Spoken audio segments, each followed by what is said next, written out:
Bienvenue à M2EV, un lieu où la présence de Dieu est bien réelle, où le Saint-Esprit agit aujourd'hui et où des vies sont véritablement transformées.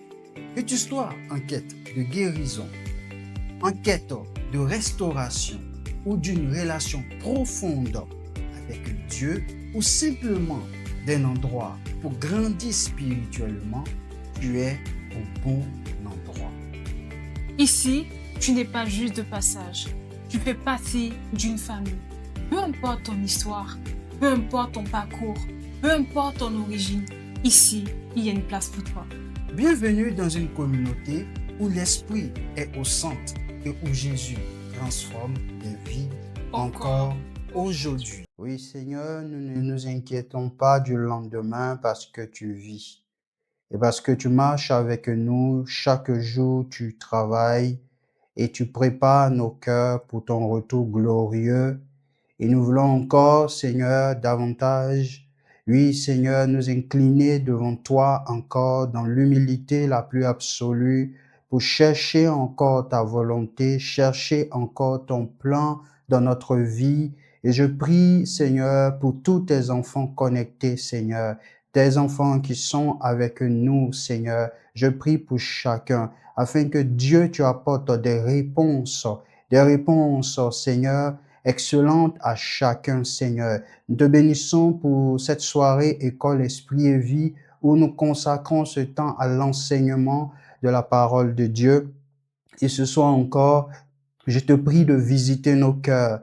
Que Dieu, tu répondes à des questions dans nos vies, que tu répondes à des choses, Seigneur, qui, certainement, nous n'avons pas encore eu de réponse. Seigneur Dieu, que le Saint-Esprit accompagne cet enseignement, que le Saint-Esprit onctionne cet enseignement et que par cet enseignement, il y ait par la suite des guérisons, il y ait par la suite des miracles, il y ait par la suite des transformations. Parce que Dieu éternel, Seigneur, nous travaillons dans ton œuvre. Et Seigneur, c'est ton œuvre ce soir. Que tu glorifies ton nom par cette œuvre comme tu le veux ce soir. Au nom de Jésus-Christ de Nazareth.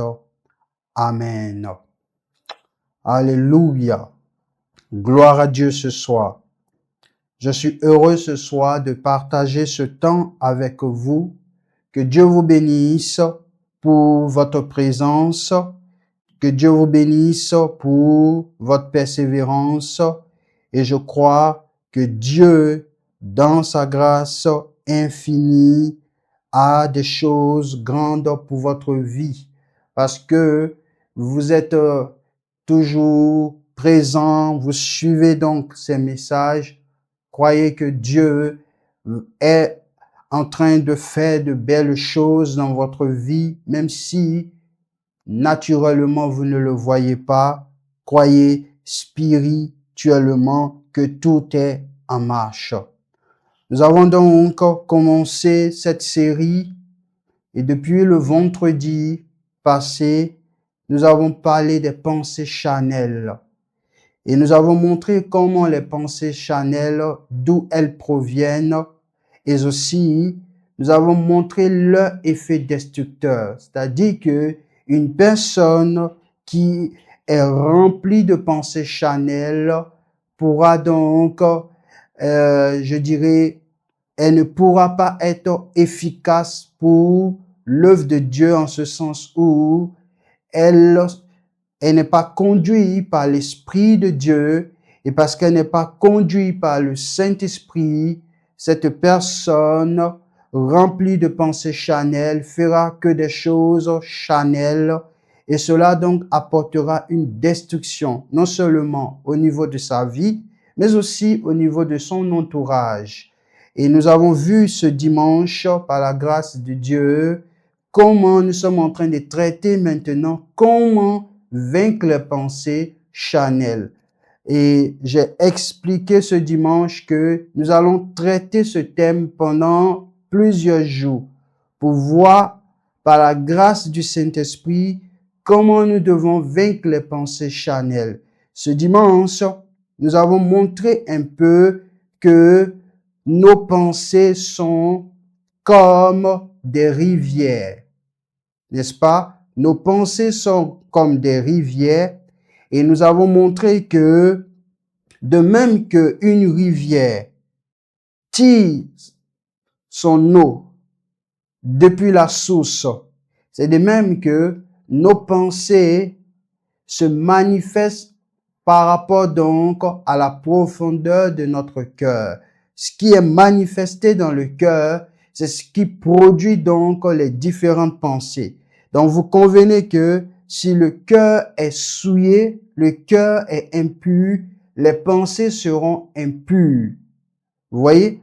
Donc, nous devons comprendre que la source, c'est le cœur. Et nous avons montré au final, pour conclure ce dimanche, que pour que notre cœur soit donc un cœur à la gloire de Dieu, il est important dans un premier temps de faire quoi? Il est important de laisser donc Jésus-Christ être le Seigneur de notre cœur. Pour que Jésus-Christ prenne toute la profondeur de notre cœur, et c'est en cela que nous commencerons par la grâce de Dieu à avoir maintenant des pensées à la gloire de Dieu, car nul ne peut servir deux maîtres à la fois. Et nous voulons continuer ce soir dans cet enseignement toujours sur le thème « Comment vaincre les pensées charnelles ». Lisons ensemble rapidement Romains le chapitre 7. Nous allons lire du verset 14 au verset 25. Romains le chapitre 7, du verset 14 au verset 25. Que dit Romains? Romains dit, « Nous savons en effet que la loi est spirituelle, mais moi, je suis charnel, vendu au péché, car je ne sais pas ce que je fais. Je ne fais point ce que je veux, et je fais ce que je hais. Or, si je fais ce que je ne veux pas, je reconnais par là que la loi est bonne. Et maintenant, ce n'est plus moi qui le fais, mais c'est le péché qui habite en moi. Ce qui est bon, je le sais, n'habite pas en moi, c'est-à-dire dans ma chair. J'ai la volonté, mais non le pouvoir de faire le bien. Car je ne fais pas le bien que je veux, et je fais le mal que je ne veux pas. Et si je fais ce que je ne veux pas, ce n'est plus moi qui le fais, c'est le péché qui habite en moi. Je trouve donc en moi cette loi. Quand je veux faire le bien, le mal est attaché à moi. Car je prends plaisir à la loi de Dieu selon l'homme intérieur, mais je vois dans mes membres une autre loi qui lutte contre la loi de mon entendement et qui me rend captif de la loi du péché qui est dans mes membres. Misérable que je suis, qui me délivrera du corps de cette mort? Grâce soit rendue à Dieu par Jésus-Christ notre Seigneur. Ainsi donc, moi-même, je suis par l'entendement esclave de la loi de Dieu et je suis par la chair esclave de la loi du péché. Alléluia. Gloire à Dieu ce soir. J'aimerais nous inviter ce soir encore, par la grâce de Dieu, à comprendre l'enseignement que Dieu veut nous apporter ce soir. Il va encore nous délivrer. Il est vrai que nous connaissons la parole de Dieu, nous connaissons les textes écrits, et chaque fois que nous nous approchons de la parole de Dieu, nous devons nous approcher encore de cette parole avec l'humilité la plus absolue pour encore entendre les sages conseils de Dieu. Nous devons comprendre que nous sommes en train de progresser dans la victoire sur les pensées charnelles. Et nous voulons aller plus loin encore. J'aimerais donc nous emmener dans un premier temps à réfléchir. Réfléchir et se poser la question de savoir pourquoi beaucoup de croyants échouent. Par rapport donc au texte que nous venons de lire. Beaucoup de croyants comprennent que pour pouvoir donc marcher selon donc la parole de Dieu, selon donc les enseignements de Dieu, il leur faut la discipline. Beaucoup le comprennent comme cela. Il faut que nous soyons disciplinés. Le but ce soir n'est pas de dire que la discipline est une mauvaise chose. J'encourage la discipline de vie dans la marche chrétienne. Mais dans ces passages que nous venons de lire de Romains le chapitre 7, écoutez-moi, nous voyons que lorsque le croyant décide de pouvoir être discipliné, il découvre rapidement une réalité douloureuse. Et c'est quoi cette réalité douloureuse? C'est que il est prompt à faire ce qu'on appelle le bien. Il est prompt à faire ce qu'on appelle le bien. Mais quelque chose en lui semble s'y opposer. Malgré donc sa discipline, malgré donc son abnégation, malgré donc ses dispositions à vouloir donc plaire à Dieu, il se rend compte que il n'arrive pas parfois à faire le bien qu'il veut faire. Parce que quoi? Il y a quelque chose qui s'oppose à cela. Vous n'avez pas remarqué parfois, le croyant prie, mais parfois les pensées reviennent. Les pensées du passé reviennent. Le croyant prie parfois, mais parfois il y a des mauvaises pensées qui reviennent. Il décide de changer parfois, mais il retombe. Il résiste pendant un moment et après, il devient épuisé. Il n'a plus la force de pouvoir continuer. Vous suivez? Je veux vous enseigner la puissance de la révélation de la parole de Dieu. Parce que la Bible dit que la révélation de tes paroles est claire. Et cette révélation, elle donne de l'intelligence. Vous et moi, il nous est arrivé donc de pouvoir donc nous poser des questions. Mais j'ai de bonnes dispositions. Mais pourquoi ces pensées du passé reviennent toujours? Mais j'ai de bonnes dispositions. Je prie, je jeûne. Mais qu'est-ce qui ne va pas?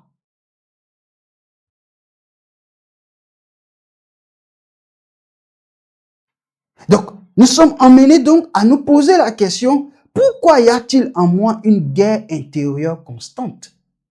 Pourquoi? Pourquoi y a-t-il en nous une guerre intérieure constante?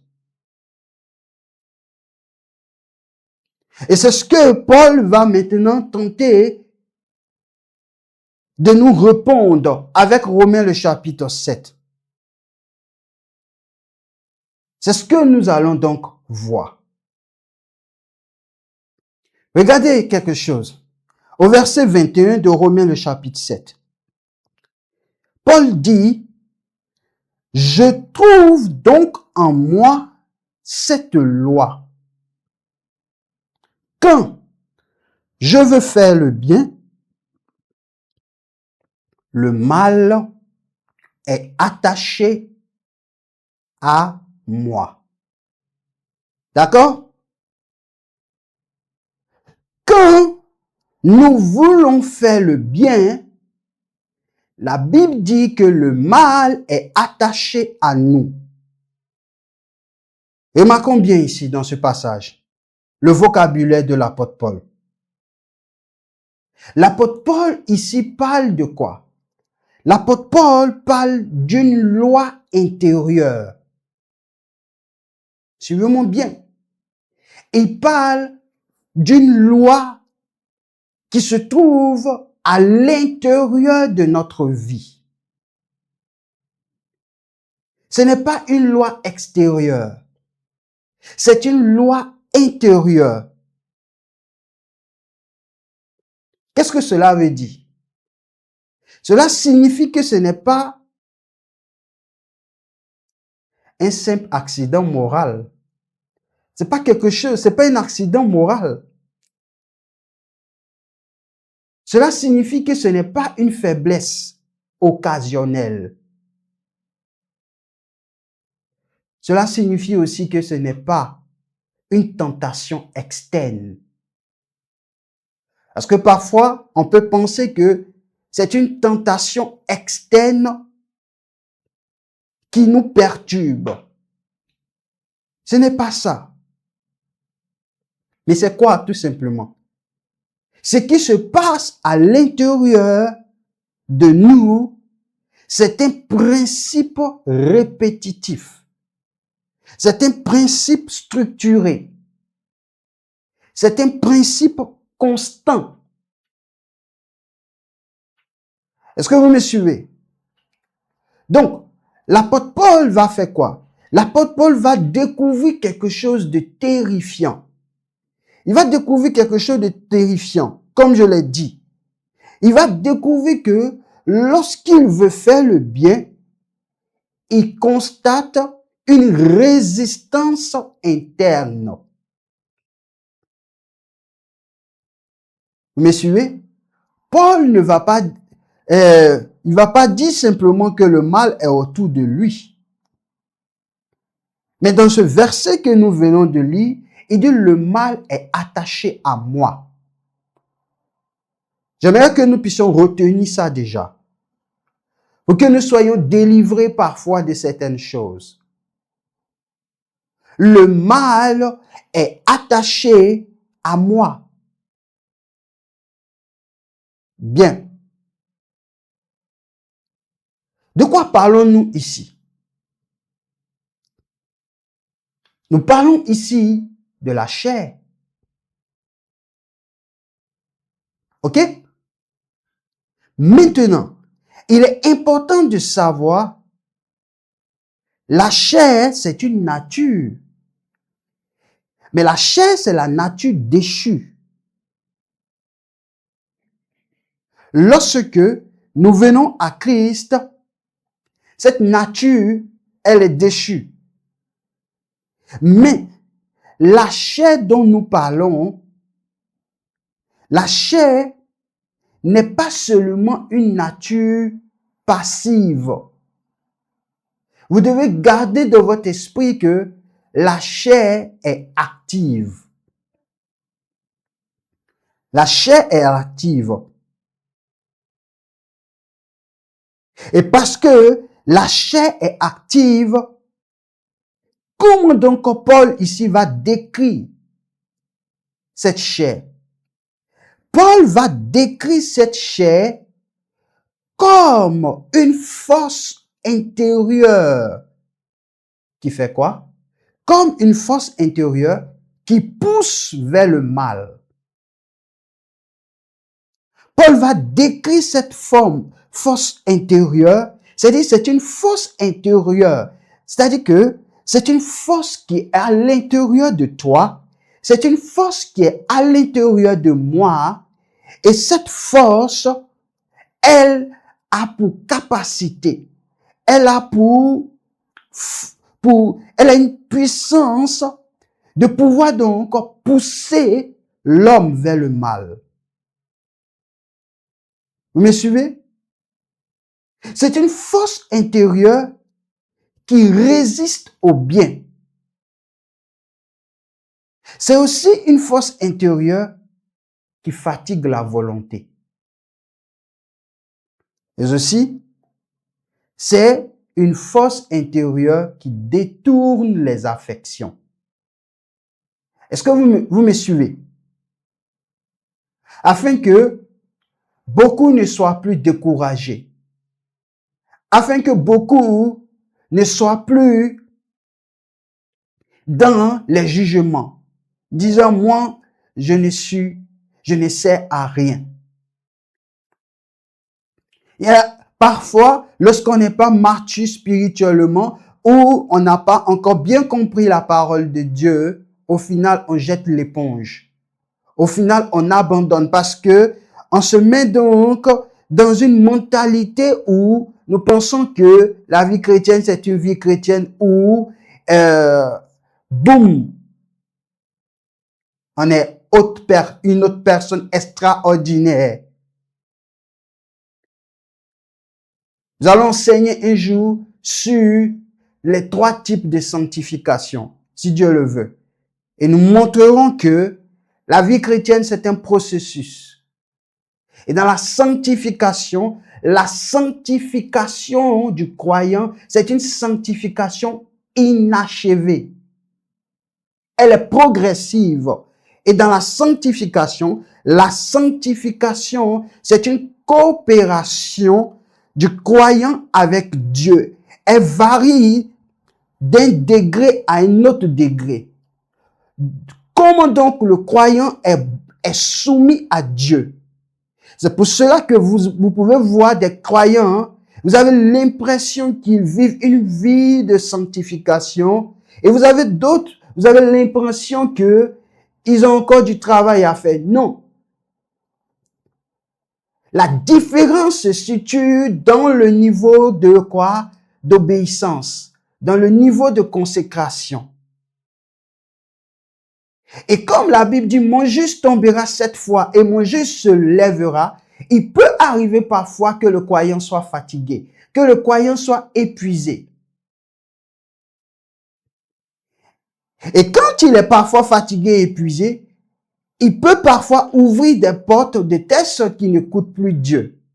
Donc le niveau de sanctification sera impacté. Vous me suivez? Et parfois, quand on ne comprend pas toutes ces choses, nous voulons donc parfois emmener les chrétiens à des choses qui ne sont pas bibliques.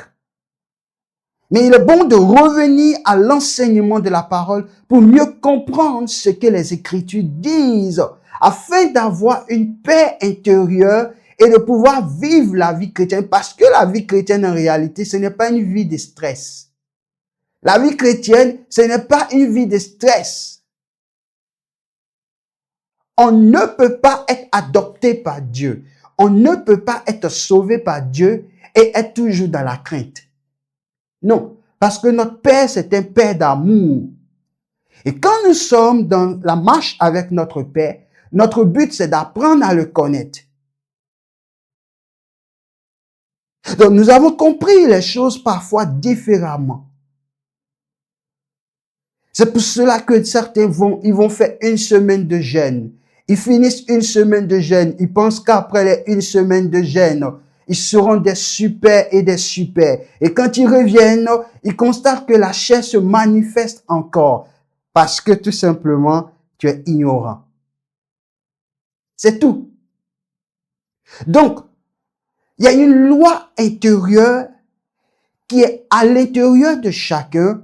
Et cette loi intérieure a pour objectif uniquement de te pousser vers le mal. Je veux que tu retiennes cela. Donc, il est important de comprendre que ce n'est pas simplement le fait de dire « je suis tenté ». Mais tu dois comprendre qu'il y a en toi une loi qui produit la tentation. Alléluia. Est-ce que vous me suivez?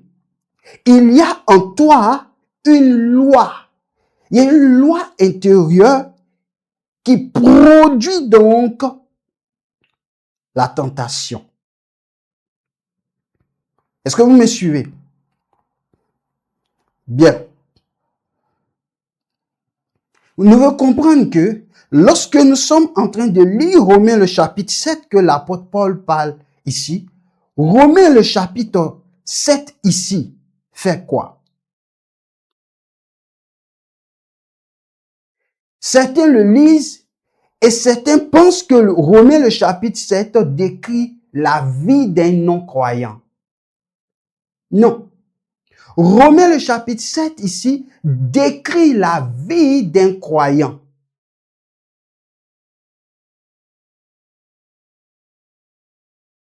Est-ce que vous me suivez?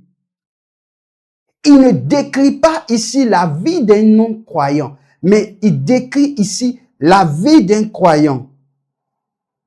Parce que quand vous prenez donc le verset 24 dit « Misérable que je suis, qui me délivrera du corps de cette mort ?» C'est un cri. Est-ce que vous m'entendez? Quand il crie et qu'il dit « Misérable que je suis », c'est un cri qu'il fait monter. Ce cri est celui d'un homme qui a vu la sainteté et la profondeur de son combat intérieur. Quand vous lisez Ésaïe le chapitre 6, vous voyez le prophète Ésaïe. Quand il avait commencé son ministère, qu'est-ce qu'il disait?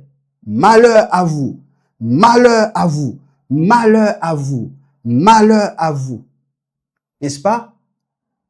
Mais quand il va rencontrer le Seigneur dans Ésaïe le chapitre 6 verset 1, il est dit quoi? La première année du roi Osias, virgule, je vis le Seigneur assis sur son trône. Mais quand il va voir la profondeur de la sainteté, de la gloire de Dieu, il va dire misérable, malheur à moi. Pourquoi? Parce que lorsque nous commençons donc à rentrer dans les profondeurs de la révélation de la sainteté de Dieu, nous découvrons nos imperfections. Nous découvrons que nous sommes des personnes qui ont besoin de la grâce de Dieu. Écoutez-moi, lisez la Bible. Vous allez voir les grands hommes de Dieu, même Daniel, dans les visions de Daniel. Quand Daniel va avoir ses visions, Daniel va exprimer donc ses craintes. Il n'aura plus de force. Lisez Jean dans Apocalypse. Lorsque vous rentrez donc dans cette vie, dans cette dimension, vous devez comprendre que tout simplement, parce que vous commencez donc à être au contact de quoi? De la sainteté de Dieu. Vous commencez donc à réaliser ces choses. Vous commencez à réaliser ces choses. Donc ici, il ne s'agit pas de la voix d'un homme sans Dieu.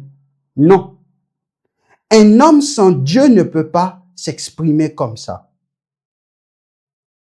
Est-ce que vous me suivez? Donc, ça veut dire quoi? Si vous ressentez ces choses, vous êtes à la bonne place. Est-ce que vous m'écoutez ce soir? Un homme sans Dieu ne peut pas s'exprimer comme ça.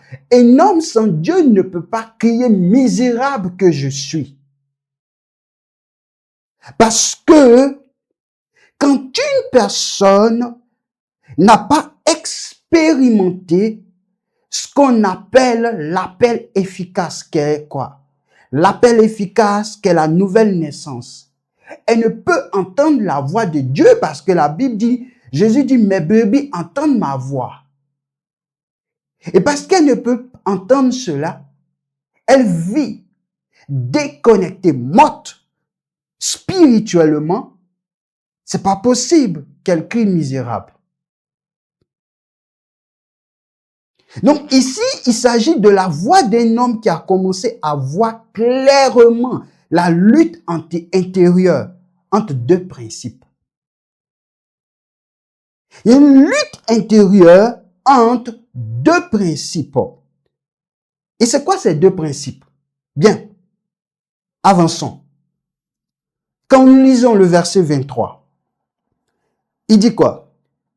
Il dit, mais je vois dans mes membres une autre loi qui lutte contre la loi de quoi? De mon entendement et qui me rend captif de la loi du péché qui est dans mes membres.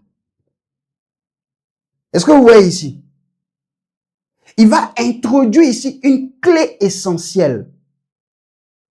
Il va parler ici de la loi de l'entendement et il va donc dire qu'il voit dans ses membres une autre loi qui lutte. Vous avez vu? Qui lutte. Le mot lutter. Qui lutte contre quoi? La loi de son entendement à lui. Bien, mettons-nous au travail. C'est quoi la loi de l'entendement? Qu'est-ce que la loi de l'entendement? Vous devez savoir que la loi de l'entendement, c'est la loi qui approuve la volonté de Dieu. La loi de l'entendement, c'est la loi qui reconnaît ce qui est bon. La loi de l'entendement, c'est la loi qui désire la justice. Est-ce que vous m'entendez?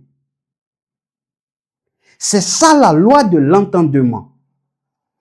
Elle approuve la volonté de Dieu. La loi de l'entendement veut faire la volonté de Dieu. La loi de l'entendement est d'accord pour la volonté de Dieu. C'est pour cela que Jésus pouvait le dire que ma nourriture est de faire la volonté de celui qui m'a envoyé. Ça, c'est la loi de l'entendement. Vous avez vu? Mais Paul dit quoi? Il dit, il voit dans ses membres une autre loi qui va venir lutter contre quoi? La loi de l'entendement qu'on a. Cette loi qui nous pousse à approuver la volonté de Dieu. Est-ce que vous me suivez ce soir? Donc, en vous, vous avez deux principes. Et il y a un principe qui chaque jour voudra donc lutter contre quoi? Contre la volonté de Dieu. Et cette loi, c'est ce qu'on appelle la loi du péché. Donc, la loi du péché, qu'est-ce qu'elle fait? Elle agit dans les membres. La loi du péché, qu'est-ce qu'elle fait? Elle pousse vers le mal. La loi du péché, qu'est-ce qu'elle fait? Elle s'oppose à la volonté de Dieu. Est-ce que vous voyez? Donc, nous constatons ici que le conflit que, en tant que croyants, que nous pouvons donc voir, ressentir, le conflit n'est pas un conflit extérieur, mais c'est un conflit intérieur. Est-ce que vous voyez? Donc, le plus grand champ de bataille du croyant, ce n'est pas le monde extérieur. Voilà pourquoi derrière, nous avons écrit transformation intérieure vers l'extérieur. Parce que le plus grand champ de bataille du croyant, ce n'est pas le monde extérieur. C'est l'intérieur de ton être. C'est à l'intérieur de ton être qu'il y a une grande bataille. C'est là-bas que la bataille se joue. Remarquez bien ici. L'apôtre Paul ne va pas dire « je suis partagé entre Dieu et le diable ». Ici, Paul ne dit pas ça. Paul ne dit pas « je suis partagé entre Dieu et le diable ». Est-ce que vous avez vu ici qu'il a écrit cela?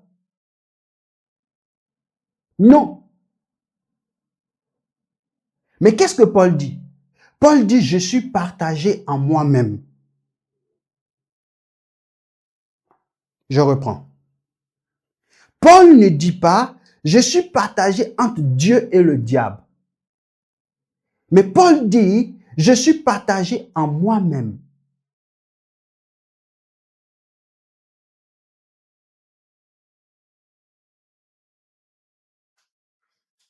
Est-ce que vous voyez ce soir, Dieu est en train de nous bénir ce soir. Dieu est en train encore de nous donner encore plus de compréhension afin que nous ne nous trompons pas et que nous ne courons pas en vain. Et que nous soyons bénis encore par la nourriture que donne la parole divine. Où est-ce qui se passe à l'intérieur?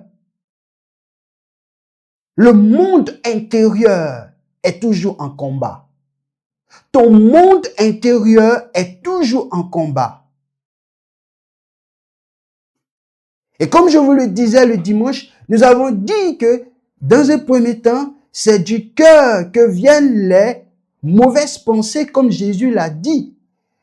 Donc, les pensées sont, le cœur est la source. Donc, les pensées que vous avez, ce ne sont que les premiers fruits visibles de ce qui se passe à l'intérieur de votre cœur.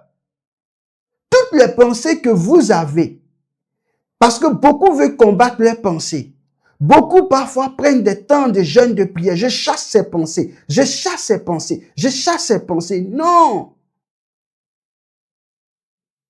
Si vous coupez donc une branche d'un arbre, ça ne veut pas dire que l'arbre est mort. Mais si vous enlevez les racines de l'arbre, l'arbre sera mort. Et si donc, le problème n'est pas au niveau des pensées, parce que les pensées sont comme la rivière. Le problème se trouve au fond. Dans ton cœur, il y a certainement des choses où tu dois prier et demander au Saint-Esprit d'enlever les racines d'amertume, d'enlever les racines de colère, d'enlever les racines de haine, d'enlever les racines de mensonges, d'enlever les racines de pornographie, d'enlever les racines d'impureté. Ces choses sont entassées là-bas. Et tant que le Seigneur Jésus-Christ n'est pas celui qui gouverne l'intérieur de ton cœur, tu seras toujours en souffrance. Combien sont ceux qui ont prié, qui ont chanté, qui ont jeûné et qui ont toujours les pensées? C'est un manque de révélation. Et c'est ce que Osée 4, verset 6 dit. Mon peuple périt faute de connaissance. Plus nous connaissons la parole de Dieu, plus nous savons comment orienter nos prières. Parce que nous prions avec la parole. Nous ne prions pas sans la parole. Parce que Jean le chapitre 1 a dit, au commencement était la parole. Il n'a pas dit au commencement était la prière. Est-ce que c'est marqué au commencement était la prière? C'est marqué au commencement était la parole. Et Jésus dit, vous connaîtrez quoi? La vérité. C'est quand tu connais la vérité qui est Jésus-Christ, cette personne. À partir de cette vérité maintenant, tu peux pointer du doigt maintenant ce qui est contraire à la vérité. Et maintenant, tu entres dans ce qu'on appelle maintenant la dimension de la prière. Parce que beaucoup prient sans avoir des révélations, sans avoir la connaissance. On ne prie pas pour prier, on prie parce qu'on a compris. Est-ce que vous me suivez? Ta vie de prière doit changer. Tu dois plus prier pour prier. Tu dois prier avec la connaissance que donne le Saint-Esprit.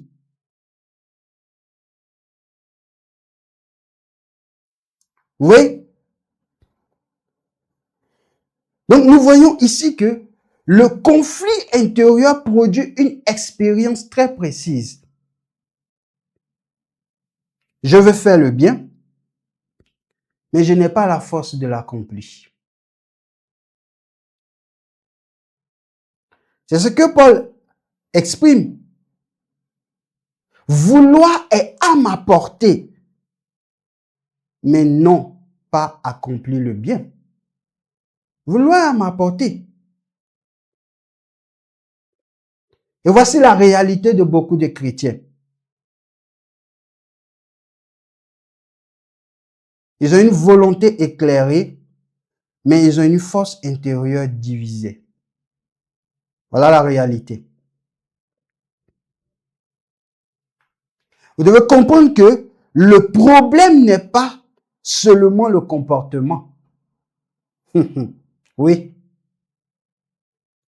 Le problème n'est pas seulement ton comportement, mais le problème est une question de nature. Je vous ai dit que la chair est une nature. Le problème n'est pas seulement ton comportement, mais le problème est une question aussi de nature. Le problème de l'homme n'est pas simplement ce qu'il fait.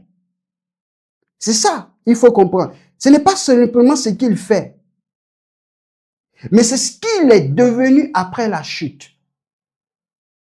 Et nous avons vu avec Genèse le chapitre 3 quelque chose qui s'est brisé. L'harmonie entre l'homme et Dieu qui a été brisée. L'unité intérieure de l'homme a été brisée. Depuis ce moment, l'homme n'est plus unifié. Cela vient de Genèse 3. Après la chute, l'homme a été divisé intérieurement. L'homme a été divisé intérieurement. Est-ce que vous me suivez? Il n'y a que Jésus-Christ de Nazareth pour nous aider. Est-ce que vous m'entendez? Il n'y a que Jésus-Christ de Nazareth pour t'aider et pour m'aider. Oui. Vous devez comprendre quelque chose. Et vous devez avoir le regard de l'homme sans Christ et le regard de l'homme en Christ, qu'on appelle le croyant. Vous devez savoir que l'homme sans Christ, il est dominé par une seule loi.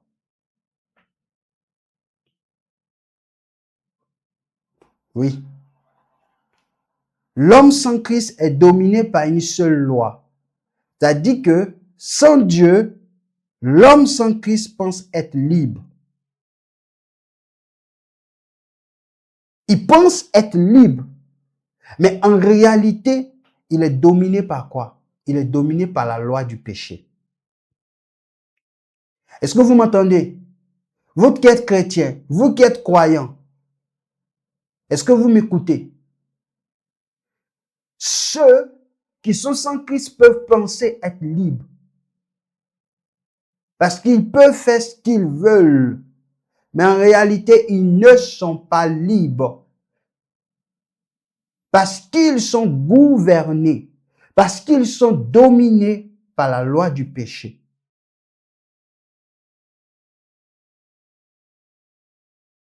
D'accord? Donc, même si l'homme sans Christ, même s'il veut qu'il change de comportement extérieur, mais à l'intérieur, il ne peut pas changer sa nature. Parce que c'est cette nature qui est à l'intérieur de lui. Quant au croyant, celui qui est en Christ, le croyant est un homme en transition. Est-ce que vous me suivez? Le croyant est un homme en transition. Pourquoi? Parce que le croyant va vivre ce qu'on appelle une tension différente. Le croyant va vivre une tension différente. Pourquoi? Il n'est plus dominé uniquement que par la chair. Mais il n'est pas encore pleinement libéré de sa présence. Est-ce que vous entendez ce que je dis? Le croyant est un homme en transition.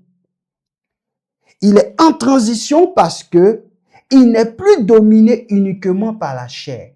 J'ai montré que celui qui est sans Christ, il est dominé par la chair. Mais quant au croyant, celui qui est en Christ, il n'est plus dominé uniquement par la chair, mais il n'est pas encore pleinement libéré de sa présence.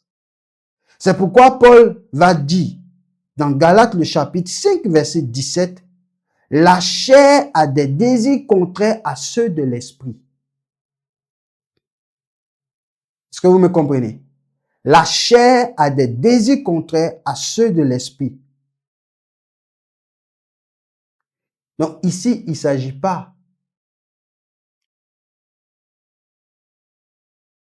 Il est bon de comprendre ici la transition. Est-ce que vous me suivez?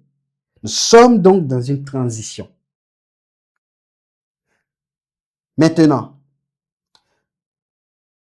si nous revenons rapidement au cri du désespoir, vous avez vu dans Romains le chapitre 7 verset 24 qu'il va crier et qu'il va dire misérable. N'est-ce pas? Quand il crie misérable, ça veut dire quoi? Ça veut dire qu'il est arrivé à ses limites. Ça veut dire qu'il est arrivé à son summum. Ça veut dire qu'il est arrivé à un niveau où il ne peut plus. Il est épuisé. Il est fatigué. Mais pourquoi cela se passe ainsi?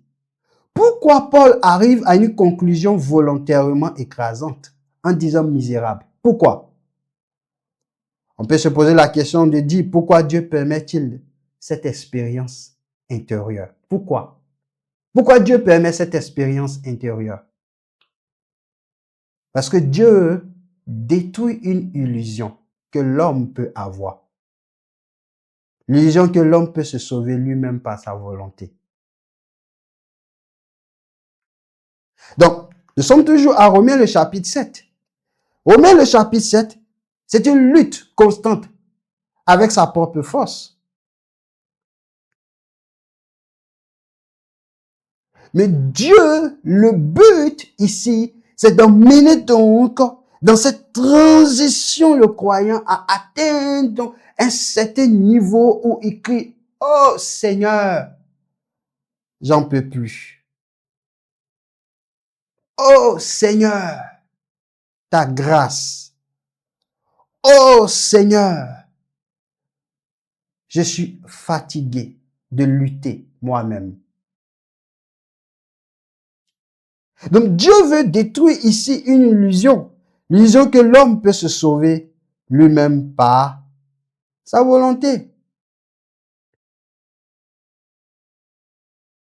Donc, il y a un point de rupture ici. Qu'est-ce qui va se passer? C'est que le cri que l'apôtre Paul fait monter, ce cri est le moment où la confiance en soi s'effondre.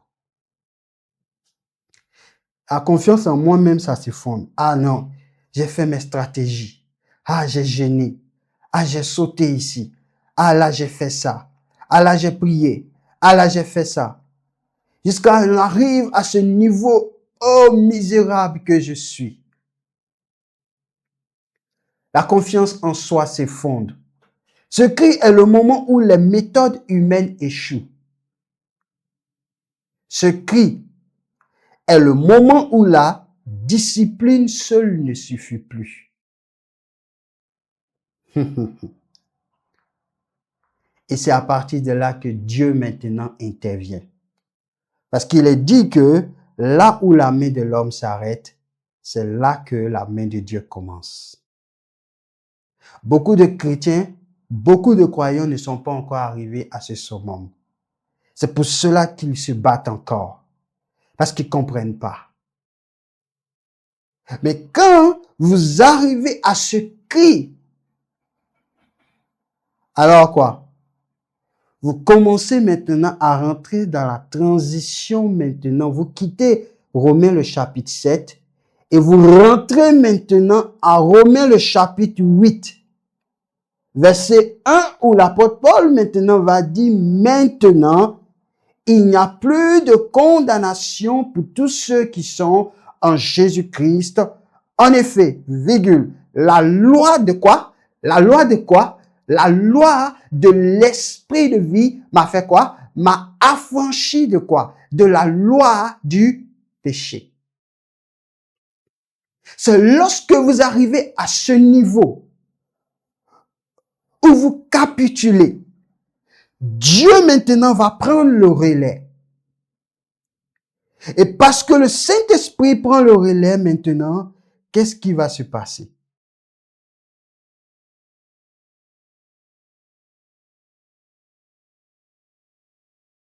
Vous allez passer maintenant d'un état de misère depuis le chapitre 7 et il y a une nouvelle porte qui s'ouvre. Il y a une nouvelle voie qui s'ouvre vers une révélation plus grande.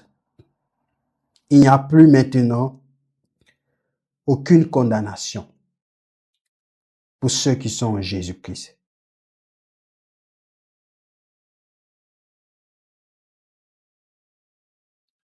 Donc ici, vous voyez que dans Romains le chapitre 8, verset 1, le passage du combat à la victoire ne se fait pas par effort supplémentaire, mais par changement de régime spirituel. Vous changez maintenant de régime spirituel. Donc dans le véritable tournant, dans ce qui va se passer maintenant, c'est que quoi? C'est que lorsque nous quittons donc ce niveau où nous avons crié et nous n'en pouvons plus, nous rentrons dans un véritable tournant. C'est-à-dire que nous rentrons dans une nouvelle loi et cette loi, elle va entrer en action. Et Paul l'explique, comme je l'ai dit dans Romains le chapitre 2, la loi de l'esprit de vie en Jésus-Christ m'a affranchi de la loi du péché et de la mort. Oui, du péché et de la mort. Donc ici, vous voyez, vous avez deux lois toujours qui s'opposent. Vous avez la loi du péché et de la mort. Et cette loi du péché et de la mort, elle est automatique. Cette loi du péché et de la mort, elle est quoi? Elle est dominatrice. Elle est intérieure. Elle est constante. Et la loi de l'esprit de vie en Jésus-Christ, elle est comment? Elle est supérieure. La loi de l'esprit de vie en Jésus-Christ, c'est une loi supérieure. C'est une loi libératrice. C'est une loi active en Christ. C'est une loi capable de briser l'autre loi. C'est une loi capable de briser l'autre loi.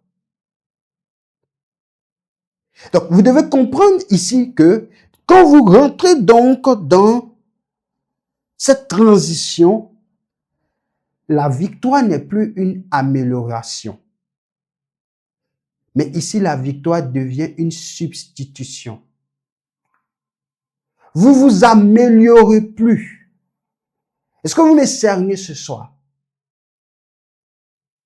Vous n'êtes plus à l'étape d'amélioration. Mais ici, il y a une substitution. Ça veut dire quoi? Dieu ne vient pas ici renforcer votre chair. Non. Dieu va introduire une nouvelle loi. Donc, ce n'est pas ici la chair améliorée, mais c'est une nouvelle vie qui est gouvernée par l'Esprit de Dieu, qui vient maintenant en vous. Voici ce qui va se passer. Est-ce que vous me suivez ce soir? Vous avez suivi le principe pour que nous soyons tous délivrés et que nous arrêtons de nous épuiser dans la vie chrétienne et dans la marche chrétienne. Quand une personne est sans Christ, elle est dominée par le péché. Quand elle accepte le Christ, il y a une autre loi qui va venir. Et c'est là maintenant le combat va commencer. Elle va sentir des luttes intérieures. Mais elle doit savoir que la loi de l'esprit de vie en Jésus-Christ est supérieure à la loi du péché qui la dominait avant. Elle doit savoir que cette loi, elle est puissante. elle est capable de briser l'autre loi. Vous ne devez plus être des chrétiens améliorés. Ne cherchez pas à vous améliorer. Mais la loi de l'esprit qui est une substitution, c'est-à-dire qu'elle prend la place et vous devenez une autre version. Oh! Est-ce que vous m'entendez ce soir? Tu es une autre version. Tu n'es pas une amélioration. Refuse d'accepter que tu sois une amélioration. Tu n'es pas une amélioration. Je ne suis pas une amélioration. J'ai reçu la loi de l'esprit de vie en moi. Par conséquent, ma victoire n'est plus une amélioration, mais ma victoire est une substitution. Est-ce que vous entendez cela dans votre esprit? Est-ce que vous recevez cela dans votre cœur?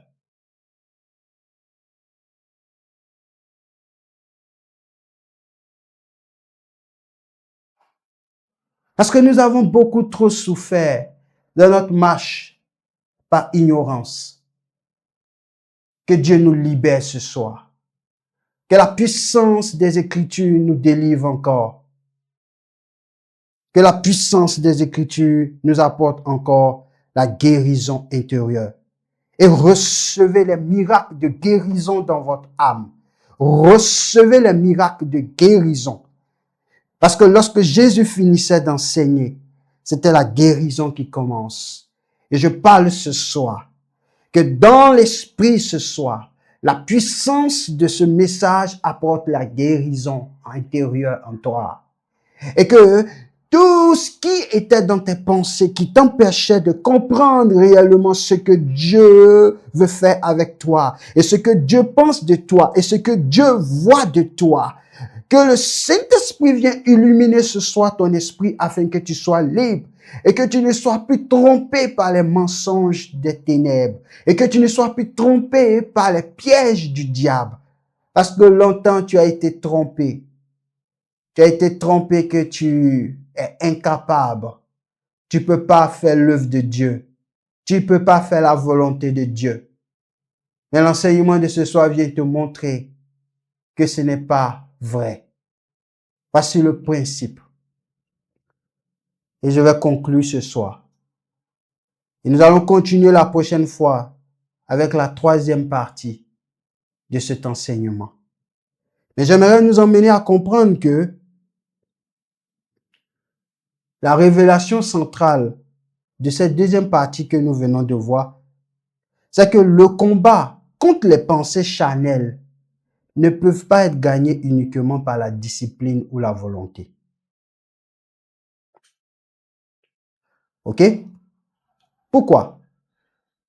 Parce qu'il existe en nous une loi intérieure plus forte que notre volonté naturelle.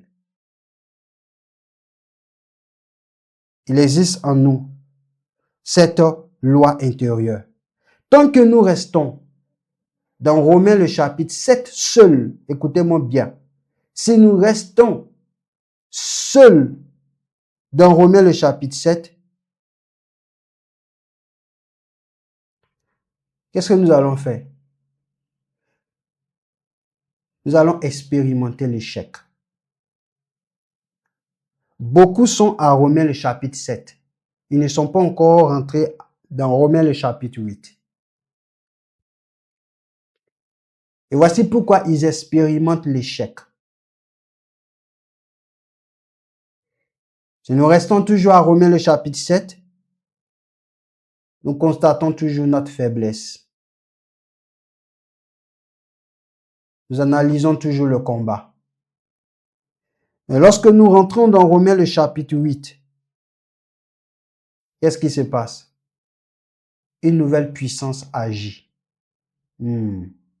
Ça c'est vrai. Je sens l'onction sur moi ce soir. Et je sens l'onction même à l'intérieur de moi pendant que je suis en train de vous enseigner ces vérités. Quand vous rentrez dans Romains le chapitre 8, une nouvelle puissance agit. Une nouvelle loi commence à vous gouverner. Est-ce que vous réalisez que un chrétien ne peut plus être comme avant? C'est pas possible. Ne cherchez pas à démontrer le contraire. On ne peut pas être un chrétien transformé et avoir encore des attitudes, des comportements qui ne reflètent pas l'écriture. Ça veut dire que nous sommes encore à l'état charnel. Quand nous sommes dans Romains le chapitre 8, une nouvelle vie commence. Est-ce que vous m'entendez? Une nouvelle vie commence. Dieu veut voir cette nouvelle vie en toi. Cette nouvelle vie. Est-ce que vous m'entendez? Une nouvelle vie commence en toi. Ce n'est pas la vie de tes propres forces. Ce n'est pas la vie de tes techniques. Ce n'est pas la vie de tes stratégies. Ce n'est pas la vie de lui, ceci, cela. Et je suis Dieu le veut. Nous allons enseigner et vous allez comprendre que même les jeûnes que vous faites, même les prières que vous faites, qui sont très importantes aux yeux de Dieu, mais il est important de comprendre la profondeur de pourquoi on le fait. Parce que certains pensent que c'est parce que on jeûne simplement, mais derrière le jeûne, il y a quelque chose. Tout est grâce. Tout est grâce. Nous devons comprendre ces vérités ce soir. Une nouvelle vie. Je veux que tu vives cette nouvelle vie. Je veux que nous vivons cette nouvelle vie. Et tu dois comprendre par cet enseignement maintenant que tu ne dois plus te laisser tromper. Et par cette nouvelle vie, nous allons comprendre comment nous devons maintenant explorer les portes des pensées la prochaine fois. Nous allons voir comment explorer les portes des pensées. Nous allons voir comment la chair entre dans notre esprit.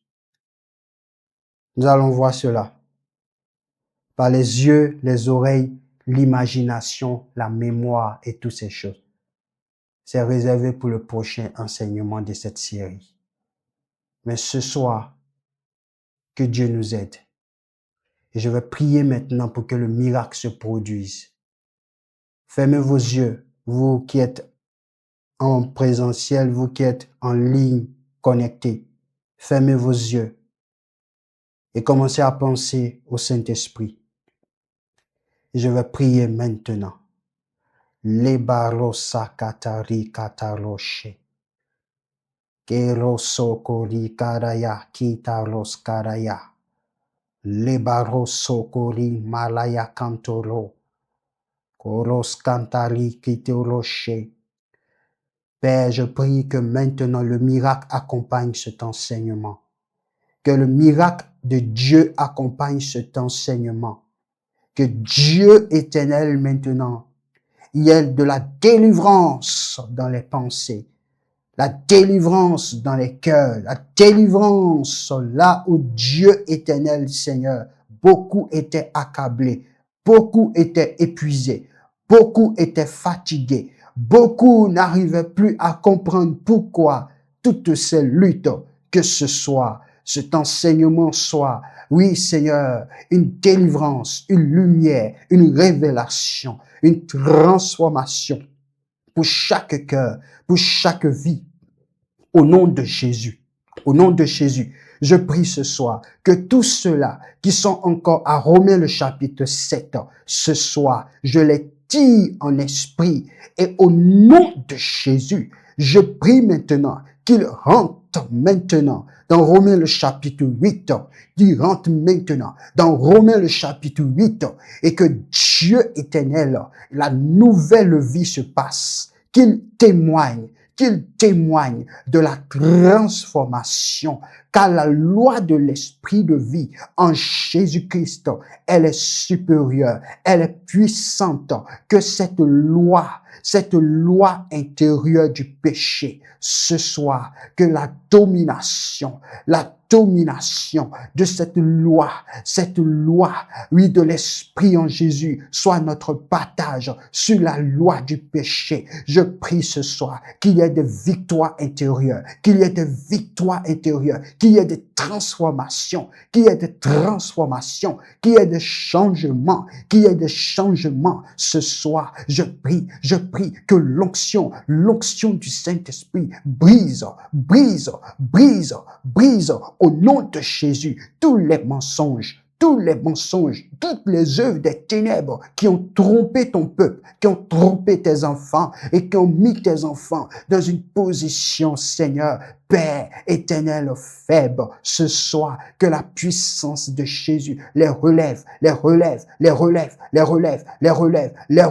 et que Dieu, toi qui es le Seigneur de gloire, tu triomphes dans chaque cœur et que chaque vie maintenant comprenne que Dieu, ni par force, ni par puissance, mais par le Saint-Esprit, Seigneur, Dieu, cette vie peut-être de religiosité que nous avons eu à pratiquer, oui, Seigneur, toute cette vie, Seigneur, où Dieu, nous avons pratiqué sans comprendre, ce soir, que les ténèbres tombent, ce soir, que les mensonges tombent, que Dieu, la révélation éclaire ce soir, la révélation libère ce soir, la révélation affranchie ce soir, que Dieu, des personnes encore, oui, Dieu, ce soir, qui s'attendaient à toi, Seigneur, soit encore libéré, soit encore changé, soit encore transformé, au nom de Jésus, soyez délivrés dans vos cœurs, soyez libérés de tout ce qui vous empêchait de pouvoir entrer encore dans Romains le chapitre 8, et tous ceux qui étaient dans Romains le chapitre 8 déjà, je prie que le Saint-Esprit les conduise encore à progresser et avancer, car nous sommes une armée, nous sommes des frères, des sœurs pour nous soutenir ce soir. Que Dieu éternel, tu travailles encore des cœurs, les vies, et que tu apportes encore le miracle de Dieu, la délivrance de Dieu encore. Oui, ce soir encore, Dieu touche des cœurs, touche les vies et bénit chaque âme encore. Que Seigneur, toutes les âmes qui étaient desséchées, toutes les âmes qui étaient fatiguées, qui étaient épuisées, tu les restaures ce soir. Tu renouvelles les intérieurs et tu les donnes par la loi de l'esprit de vie maintenant. La puissance de Dieu, il domine à l'intérieur. Et je prie au Dieu, tous les démons, toutes les puissances des ténèbres qui avaient, Seigneur, théorisé leur intérieur et qui les empêchaient d'être faibles, de ne plus avancer et qui voyaient, oh Dieu, toutes choses dans l'incapacité, dans les limites. Ce soir, recevez votre délivrance, recevez votre force, recevez votre miracle et que la puissance de Dieu vous donne la capacité de triompher dans l'autorité de Jésus. Seigneur, merci parce que tu le fais. Que ton nom soit béni ce soir, au nom de Jésus-Christ. Amen.